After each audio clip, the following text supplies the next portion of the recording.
Hello there, and welcome to our today's episode of My Opinion. It's a good pleasure to have you around, and I really wish to thank you who have been joining me every Thursday, 9 a.m. in the morning, and I am very grateful for those who have been subscribing to the channel and those who have been sharing their opinions and their comments, and I indeed am grateful, and I thank you even as we take this show to another level.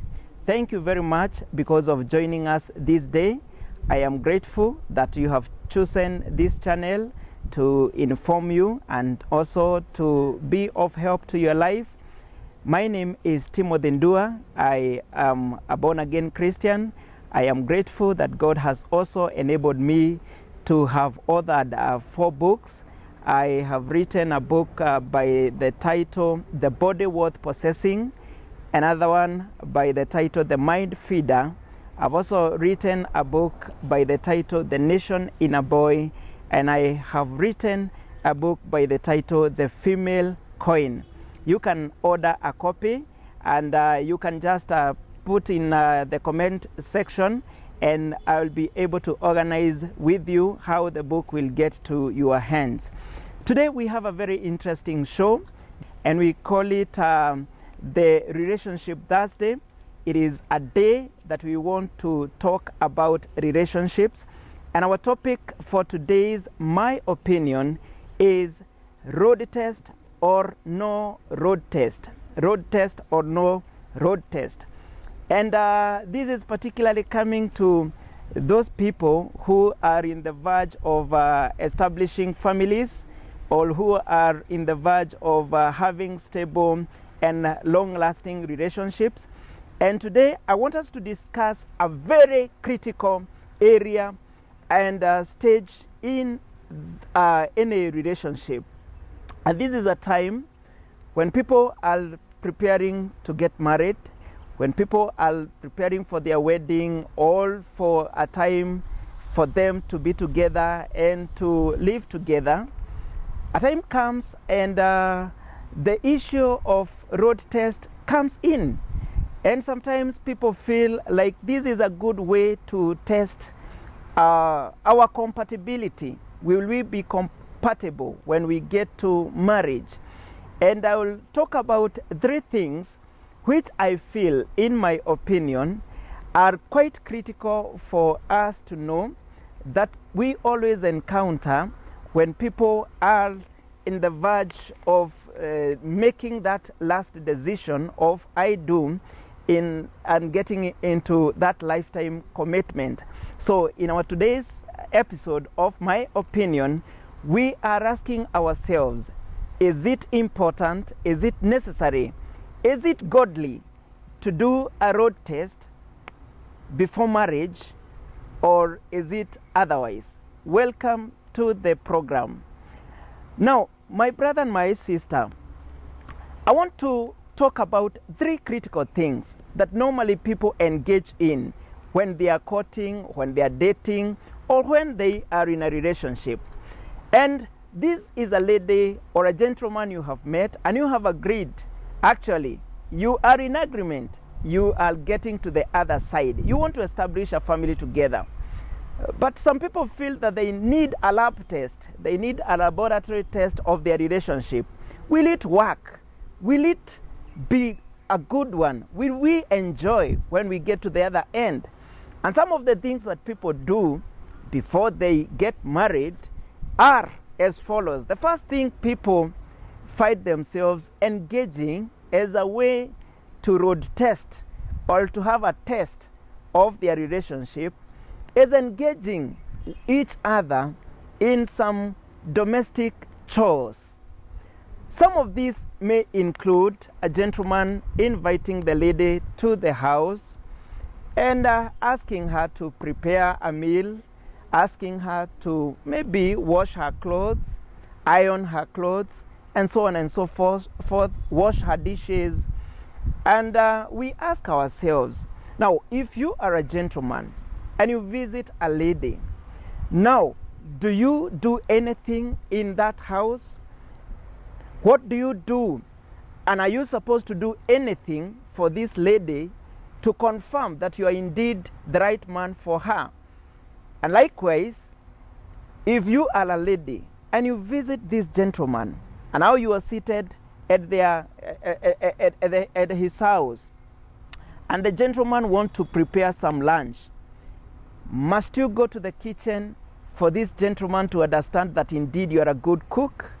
Must you assist in the ironing of clothes, the washing of dishes, the washing of clothes? Must you engage in these domestic chores for you or for him to understand that indeed you are a good person, or you are a good cook, or you are good and a clean person?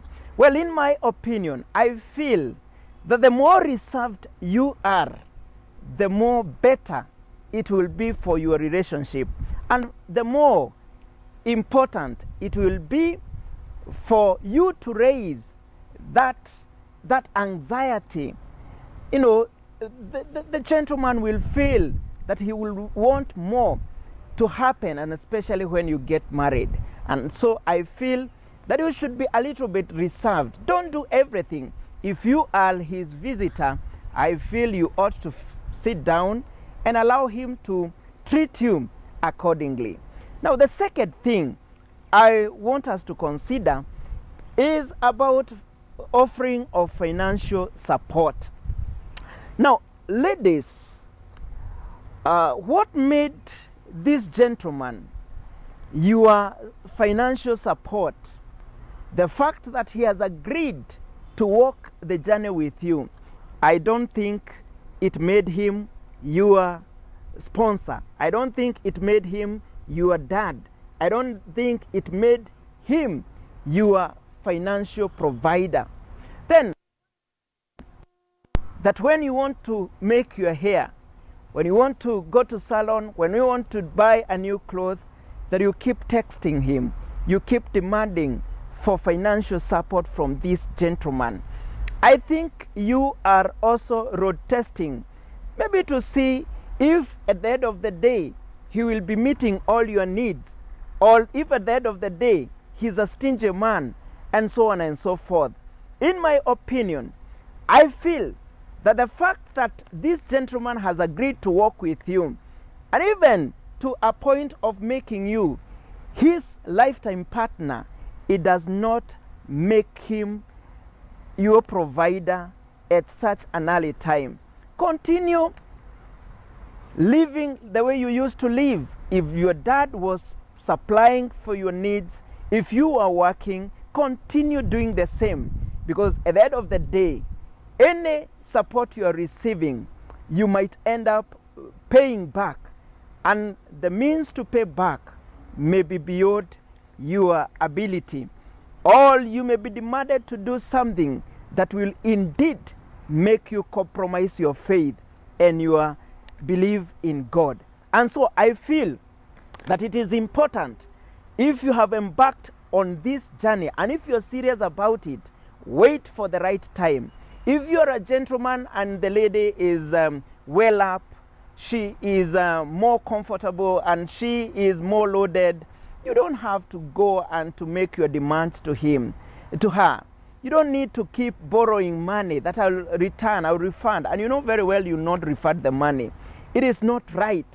Continue struggling the way you are struggling. Continue living the way you have been living until such a time that everything will have been sorted and you will have said, I do. From that minute, the father hands over the responsibility of provision for this young lady to you as the husband. And likewise, the mother or the father to the gentleman will also agree that you are now a grown-up and you can take care of your wife, and he may now withdraw the support that he has been giving you as a man. And so I also feel that there's no need to test if one will be supplying the best way to the other during this time before marriage. And the last and the most critical thing that has become a great challenge in any relationship is the issue of cohabitation. Cohabitation simply means you living with your partner before marriage, you engaging in some romantic moment, you engaging in some intimacy before getting married. And most of the people, this is what they will consider as road test. Now, my question is, well, for any car, you take any car to the garage and you want to know if it's indeed okay, and you go for a road test. You want to buy a machine, you want to buy a car, you always tell the owner to run it for some moment. You want to drive it for a moment for you indeed to believe that this is the right machine for you. But we ask ourselves, should this be the case for relationships? Should you road test your woman or your girlfriend? Should you road test your husband or your husband to be? Should you conduct a road test? Well, I have listened to some experts and some counselors who came up strongly to advocate for the same. And one person was talking about sexual compatibility, and was saying that indeed it is critical, because most of the challenges that we are fighting in marriages today are sex related. And he was like, there is a need to see if these two people are compatible by the time they are saying that they are committing themselves to each other. But I have a different opinion. Now, we are talking of a human being. We are not talking of a machine. We are not talking of a car. We are talking of an individual created in God's image. And we are talking of a life that should please God and that should be pleasing to God. I feel that a relationship should not be taken to a laboratory experiment whereby we engage in some romantic adventures just to prove a point whether this person is good to make a life partner or not. And my question is, even if that it was to be done, how many ladies will you take for a road test before you agreed or before you settle on that last one? How many gentlemen will you take for a road test by the time you will agree to commit yourself to that particular one? You will have your spirit and your heart broken enough times even to engage in a fruitful relationship. And so I feel that, in my opinion, marriage is indeed honorable. Marriage is indeed honorable, and it's an institution that was indeed designed by God himself. If you go to the Bible, the book of Matthew chapter 19 verse 4 and up to 6, you'll see very well that marriage is an institution that was ordained, that was instituted by God himself. I also see that God gives marriage as a symbol of the relationship that Christ himself has with the church.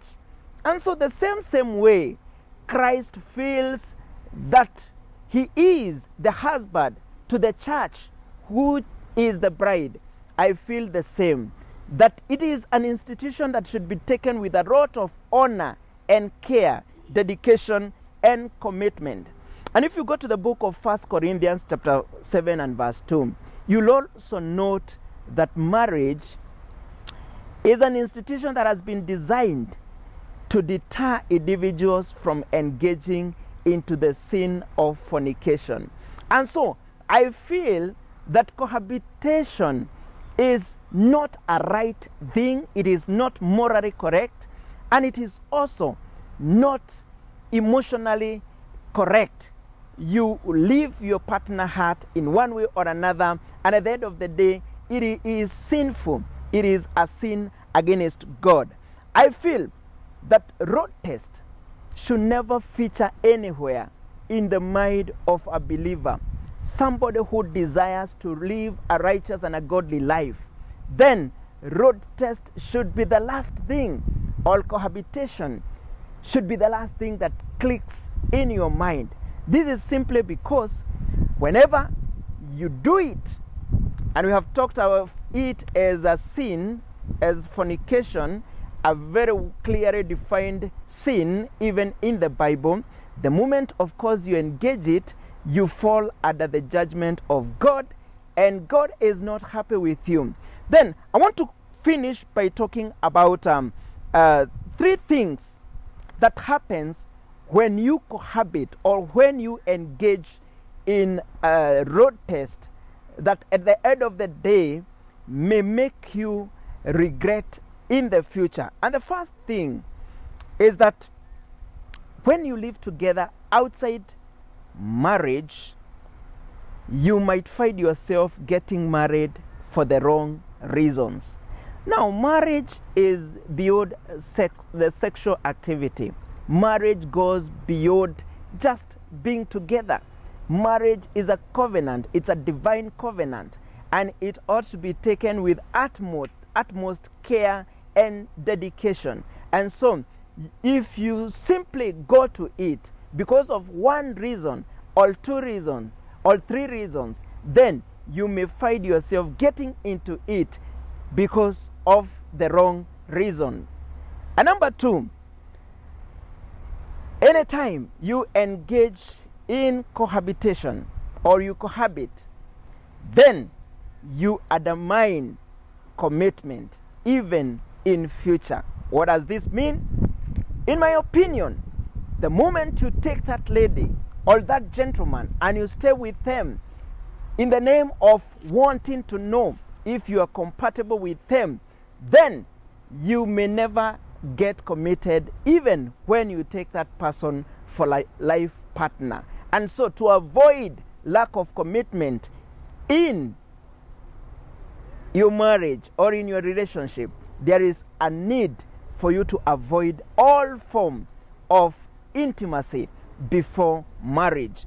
And as I conclude, I also want to say that sometimes a man may engage in this road test we are talking about because of uncertainty. The person is not certain if indeed this is the right person. But what is unfortunate is that this uncertainty may remain even after getting married.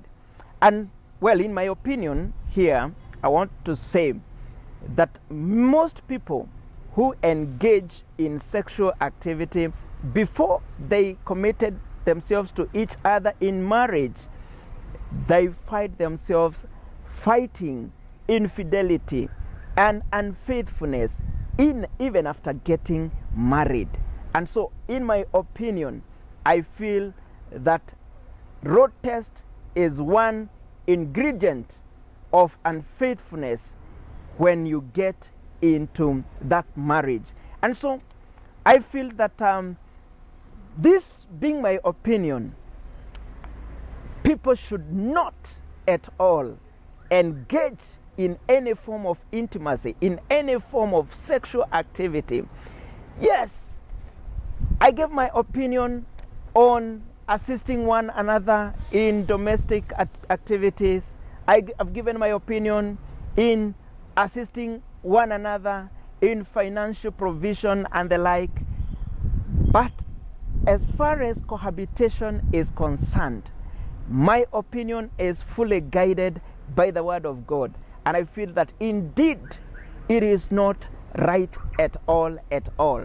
My friend, that was my opinion. But you may be having a different opinion from the one I just shared with you. I want to welcome you to share with us at the comment section. Feel free to write down your opinion on this matter. It will be nice discussing further this topic with you.